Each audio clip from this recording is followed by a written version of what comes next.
Kryetari i Partisë Demokratike Sali Berisha shfrytzoi një takim me ekspertë Komisionit Venecias për të rikthyer vëmendjen tek problematika e zgjedhjeve parlamentare të një viti më parë. Delegacioni i Komisionit Venecias po takon të gjithë përfaqësuesit e forcave politike për të diskutuar në lidhje me projektligjin për financimin e partive. Ndaj biseda u fokusua tek burimet e parave të cilat përdorin forcat politike në Shqipëri. Lideri i opozitës Berisha u përcolli ekspertëve shqetësimin për pabarazin mes mazhorancës dhe opozitës, duke pretenduar se Partia Socialiste shfrytëzon në fushat elektorale buxhetin e shtetit.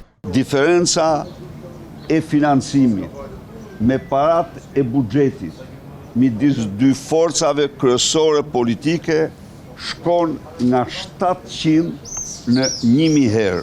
Konkretisht, partia në pushtet organizoi në kohën e ndaluar nga ligji 4530 ngjarje me një kosto nga disa qindra euro në 7 milion euro para buxheti, siç ishte Giro d'Italia një ditë para zgjedhjeve.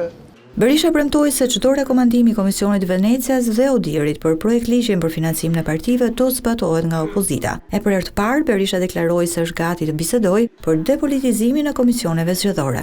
Ky problem është i negociueshëm, do negociohet, mbasi vetë OSB Odir ka meritën e veçantë të stigmatizojë jo terroriste, por aty afër rrafshin politik për zgjedhjet patronazhiste.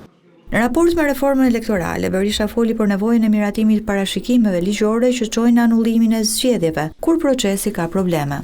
Ajo që ne mendojmë se është e domosdoshme, klauzolat e anullimit të zgjedhjeve.